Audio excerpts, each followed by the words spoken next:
सबसे पहले तो डॉक्टर बाबा साहब भीमराव अंबेडकर जी की जयंती के मौके पे मैं नागपुर में था, महाराष्ट्र में था, और उस वक्त खबर आई कि कांग्रेस पार्टी ने मुझे दिल्ली से प्रत्याशी बनाया है।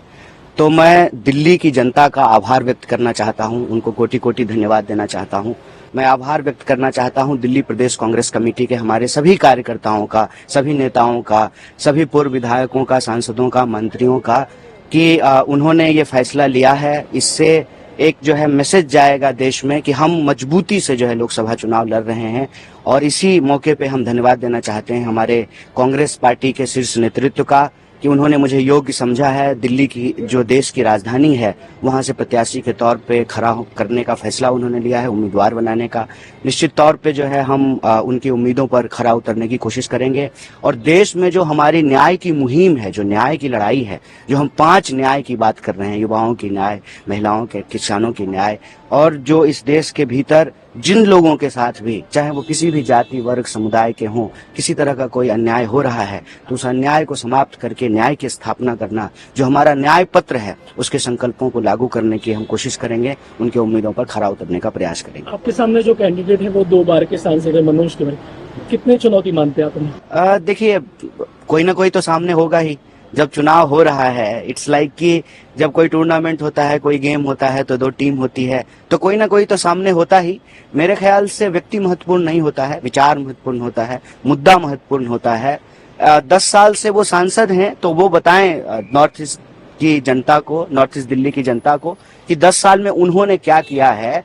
और जनता तय करेगी कि जो वो कह रहे हैं अगर वो सच है, उन्होंने जो काम किया है, तो उनको अपना समर्थन और आशीर्वाद देगी। मुझे लगता है कि दिल्ली में भाजपा जो है कोई काम नहीं करती है, सिर्फ और सिर्फ जो इंडिया ब्लॉक की पार्टियां हैं उनको परेशान करना, तंग करना। जैसा कि आप जानते हैं कि दिल्ली के चुने हुए मुख्यमंत्री को बिला वजह जो है जेल में डाल दिया गया है, कई मंत्रियों को जेल में डाल दिया गया है।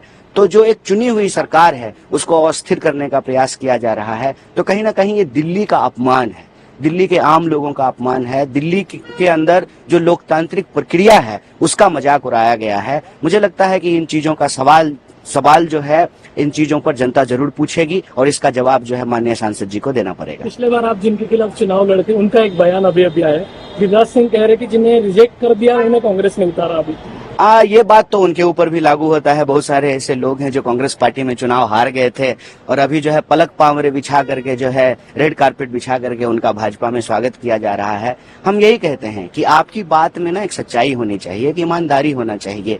आप न्यायपूर्ण बात करें, आप ऐसी बात करें जिससे जनता को हंसी ना आए। अब बताइए वो किस मुंह से ये बात कह रहे हैं, जब वो खुद ही जो है कांग्रेस के कई सारे जो हारे हुए नेता हैं उनको ईडी का डर दिखा करके, सीबीआई का डर दिखा करके भाजपा में शामिल करा लिया है। तो मुझे लगता है कि ये सब भटकाने वाली बात है। वो इसी तरह के भटकाने वाले बयान देंगे, वो इधर उधर की बात करेंगे।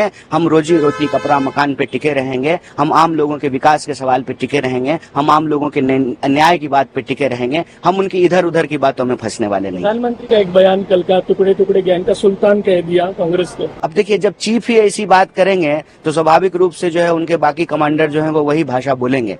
तो मैं यही कह रहा हूं कि प्रधानमंत्री हो या भाजपा के कोई भी नेता हो, आज उनके पास कोई एजेंडा नहीं है। वो ये बताने में सक्षम नहीं है कि 10 साल में उन्होंने देश के लिए क्या किया है, दिल्ली के लिए उन्होंने क्या किया है। दूसरी तरफ इंडिया ब्लॉक है और इंडिया ब्लॉक के हर पार्टी के नेता के ऊपर मनमानी कार्रवाई की गई है।